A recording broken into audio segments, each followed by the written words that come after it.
네, 안녕하세요. 서울창업허브와 함께하는 스타트업 단계별 자금 조달 제3강을 시작하도록 하겠습니다. 네, 이번 강에서는 개발 동기에 대해서 좀 집중적으로 알아보려고 합니다. 개발 동기. 왜 잘 써야 되냐? 사업 계획서의 어떤 첫 페이지를 장식하는 부분인데 첫인상인 거죠. 우리가 소개팅을 한다 생각했을 때 누군가 남녀가 이렇게 처음 만나잖아요. 그랬을 때 첫인상을 보고 결정하는 부분이 좀 많죠. 사업 계획서도 똑같은 것 같아요. 심사위원들이 여러분들의 사업 계획서를 딱 보고 아, 괜찮네, 느낌 있네, 컨셉 괜찮은데 라는 생각을 갖는 거는 뒤에 페이지를 넘기고 결정하는 게 아니에요. 그 앞 페이지에 딱 개발 동기, 왜 만들었지? 이 사람이 도대체 무슨 생각으로 어떤 문제점을 해결하려고 만들었지? 를 보고 결정을 합니다. 그래서 굉장히 중요한 페이지고 여담이지만 실제로 심사를 하다 보면 심사평가표가 있습니다. 점수가 있는데 개발 동기는 보통 20점 내지 30점이 들어가요. 많은 부분이 차지하고 있는데 근데 실제로는 더 큰 부분을 차지하고 있는 것 같아요. 점수로 나와 있지 않지만 왜냐하면 심사위원의 마음이 그 다음 페이지를 넘길지 말지를 결정하는 페이지인 것 같아요.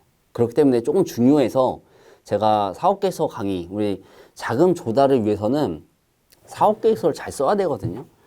그랬을 때 가장 중요한 페이지가 뭐냐라고 하면 다 뭐 아이템이냐, 아이템, 차별성, 비즈니스 모델을 이야기하는데 저는 개발 동기 같습니다. 개발 동기. 그러니까 왜 중요한지를 한번 알아볼게요. 보통 개발 동기를 보면요. 유형이 두 가지입니다. 아이디어형이 있고 문제 해결형이 있어요. 어떠한 문제가 막 일어나고 있는데 그 문제의 불편함을 해결하겠다 라고 해서 스타트업을 시작을 하죠. 보통입니다. 그리고 아이디어형이 있어요. 뭐 지나가다가 버스 타고 가다가 아니면 자기 전에 갑자기 아이디어가 막 번뜩이는 거예요. 아이디어형 이제 아이템인 거죠. 여러분들의 아이템은 이 두 가지 중에서 잘 고민해 보세요. 어떤 형인가? 어디에 더 쏠려 있는가? 그냥 있으면 좋은 아이템인가? 비타민 같이? 아니면 감기약 같이 어떤 상황이 되면 내 아이템이 필요한가? 그러한 아이템인가? 니즈를 해결해 주는 그 두 가지밖에 없는 것 같아요. 두 가지를 잘 고민 한번 해보세요. 어느 방향인가? 스타트업 개발 동기를 더 쪼개보면 세 가지로 또 나뉠 수가 있습니다. 갑자기 생각난 아이디어. 갑자기, 진짜로. 갑자기. 두 번째는 기획된 아이디어. 기획했어요, 내가. 나 이 시장에 타겟은 누구고, 어느 시장에 들어가서 단가는 얼마로, 마케팅은 어떻게 해서, 매출을 어느 정도 내야지. 이거를 정해놓고 기획을 하는 아이템이 있습니다. 나쁜 게 아니에요. 사실 좀 있어야 됩니다. 경험도 있어야 되고, 경력도 있어야 되고, 자금도 있어야 돼요. 그런 분들이 흔히 사용하는 방법이에요. 세 번째는 경험 중. 나의 경험을 비롯해서 지금의 아이템이 나오게 된 거죠. 나는 어떤 경험을 했는가. 예를 들어서 내가 개발자예요. 소프트웨어 개발을 막 해왔어요. 해오다가 뭐 어느 큰 대기업에 들어가서 개발팀도 꾸리고 신사업도 한번 해보고 그러다가 나 이제 창업해야지 나왔어요. 뭘 할까요? 이분이 꽃집을 할까요? 아이스크림 팔까요? 아닙니다. 개발 회사를 아마 차릴 거예요. 개발사. 혹은 앱을 만들던가 웹을 만들던가 할 겁니다. 그러니까 경험에서 비롯된 아이템을 만드는 부분이 지금 우리 스타트업을 딱 봤을 때 가장 많은 케이스다라고 보시면 될 것 같아요. 자, 우리가 보통 내가 겪고 있는 문제를 해결하기 위해서 많이 시작을 한다고 합니다. 그러니까 다수의 문제를 해결하는 게 아니고 내가 불편해서 시작을 했다 라는 의견이 또 많아요. 그래서 그거를 그냥 저는 이런 불편함이 있어서 해결하려고 이 아이템을 개발했습니다. 이렇게 하지 마시고 조금 더 쪼개보세요. 쪼개보시면 많은 내용이 나옵니다. 언제부터 언제까지 나는 이런 문제를 겪었는가? 우리 사업계획서에 쓸 때. 그리고 그 문제로 얼마나 많은 스트레스를 받았고 어떠한 영향이 또 있었는가? 세 번째는 문제 해결을 위해서 노력을 많이 해보았는가? 어떤 경쟁사 제품이 또 있잖아요. 막 구매를 해봐서 내가 또 사용해보고 이용해봤는가? 네 번째는 그 노력의 결과가 나를 어느 정도 만족을 시켰는가? 써봤더니 만족을 못하는 거예요. 10점 만점에 한 5점 만족하는 거예요. 그때 생각이 들죠. 내가 만들어도 이거보다 낫겠다 해서 창업을 결심하는 친구들도 있습니다. 다섯 번째는 그래서 내가 찾은 아이템이 무엇인가? 경쟁사보다 낫다라고 했을 때 뭔가 있을 거잖아요. 그게 무엇인가 라는 겁니다. 여섯 번째는 고객 검증의 결과로 사업 아이템을 선정하였는가? 아이디어는 많아요. 막 이것저것 많이 생각합니다. 그런데 고객에 대해서 잘 알고 다가가서 물어보고 캐치하고 그래 나 이 아이템 해도 되겠다 뭔가 확신이 들잖아요.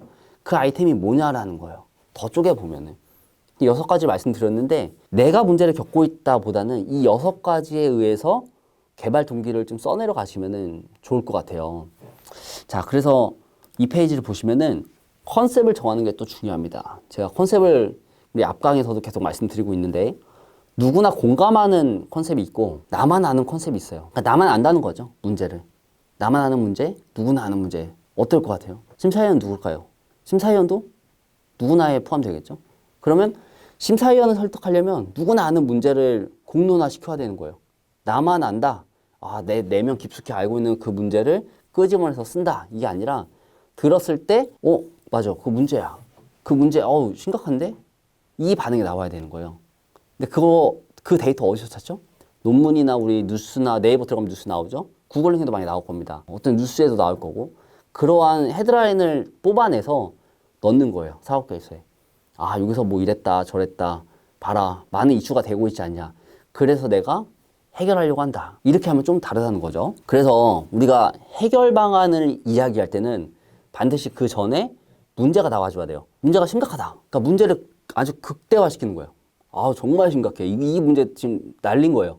그래서 내가 해결을 해야 된다. 라고 해야 됩니다. 저도 이제 심사를 하다 보니까 보는 딱 부분이 생겼어요. 문제점과 문제 해결. 이 2가지를 주로 보는데 문제가 없어요. 대부분.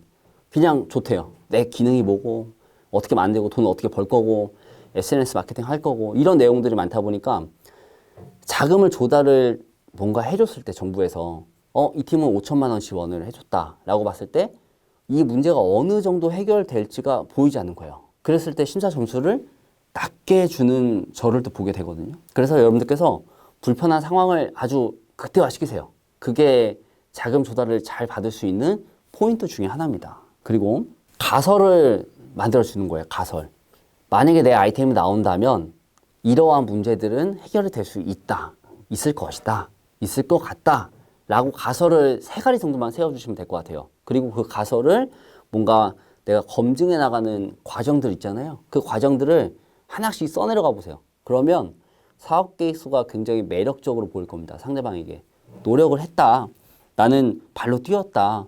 나 이렇게 가설도 세웠고 하나씩 검증해 가고 있다. 그런 와중에 자금이 조금 부족해서 지원을 하게 됐습니다. 이거랑 그냥 돈 주세요는 많이 다른 거죠. 그래서 여러분들이 발로 뛴 데이터를 잘 넣는 게 좀 주 포인트다라는 거고 내 생각을 최대한 뺀다. 개발 동기에서. 그러니까 왜 만들려고 하는가에 대해서 내 생각을 막 주저리 이야기할 필요는 없어요. 사실은. 그래서 고객이 중요한 것 같아요. 고객이 정말 힘들어하고 있다. 불편해하고 있다. 어렵다. 그런 니즈를 잘 뽑아내서 헤드라인으로 넣는 거. 이게 포인트입니다, 여러분. 내 생각은 많이 빼세요. 그리고 언론 데이터를 많이 활용하세요.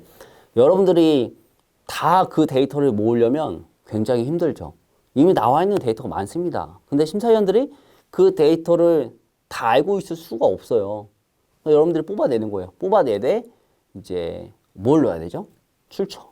출처를 넣어서 이 데이터는 어디 뉴스에 나왔다. 어디 논문에 나왔다. 아니면 뭐 어떤 권위자가 이야기하더라. 그 내용을 넣어 주셔야 됩니다. 이런 내용들을 쏙쏙 뽑아서 사업 계획서에 넣었을 때 좀 더 명확해진다. 좀 더 객관적인 사업 계획서가 된다. 라고 보시면 될 것 같아요. 그리고 정말 중요한 거는 스토리를 만드는 거예요. 내 학력과 내 경력이 있잖아요. 이 2가지를 믹스해 보세요. 그리고 내 경험이 있다면 경험도 마찬가지로 학력과 경력과 경험을 3개를 묶으세요. 묶어내서 이게 내 아이템과 어떤 연관성이 있는지 찾아내셔야 됩니다. 이게 상관이 없다. 아까 전에 말씀드렸지만 난 소프트웨어 개발학과를 나왔고 개발사를 다녔고 나왔어요. 내가 갑자기 장미꽃을 판다. 안 어울리죠. 물론 할 수도 있지만 누군가 봤을 때 왜 갑자기 장미꽃? 왜 갑자기 아이스크림? 왜 갑자기 고깃집? 좀 안 어울리죠? 이 3가지를 잘 엮어내서 썼을 때 조금 더 어필을 할 수가 있다. 심사위원의 마음을 잘 움직일 수가 있다. 라고 보시면 될 것 같아요. 그리고 마지막으로 개발 동기다 보니까 현실 가능성 없는 얘기는 쓰지 마세요. 현실 가능성 없다. 이거 불가능하다. 누가 들어도 야, 좀 아직은 조금은 그런데 이런 얘기가 나올 수 있어요. 그러니까 그런 건 빼주시고 외주 용역. 나 아이다 이만큼 나왔다. 근데 맡기겠다. 그러니까 지원금을 좀 줬으면 좋겠다. 이렇게 이야기하시거든요. 외주 용역이라는 단어도 좋게 쓰면 또 좋지만 100% 외주 용역은 조금 어필이 안 되는 것 같아요. 그리고 무조건 확신하는 거 마지막으로. 난 된다. 난 무조건 잘 됩니다. 라고 이야기했을 때 오히려 신뢰가 좀 떨어지는 것 같아요. 그거보다는 검증해 가고 있다. 그러니까 어느 단계에서 자금이 좀 필요한데 그런 자금을 좀 지원을 해줬으면 좋겠다. 라고 쓰는 게 더 좋을 것 같아요. 그런 방법들이 실제로 심사위원들의 마음을 잘 움직일 수 있다라는 겁니다. 네, 그래서 이번 상강에서는 개발 동기에 대해서 좀 말씀을 드렸는데 그냥 만들겠다가 아니라 내가 왜 만들고 싶어 했는지 과거부터 지금까지 그리고 고객들을 어떻게 만나왔는지 자금은 왜 필요한지에 대해서 명확히 기재하는 부분이라고 봐주시면 될 것 같아요. 좀 이해가 되셨나요? 네, 그래서 이번 상강에서는 개발 동기 잘 이렇게 설명을 좀 드린 것 같고요. 다음 4강에서는 사업 계획서를 딱 펼쳤을 때 항목이 많이 나와 있거든요. 그 항목별로 중요한 체크 포인트가 있습니다. 그 부분들을 짧게 압축해서 설명을 드릴 테니까 4강도 많이 들어주시면 고맙겠습니다. 감사합니다.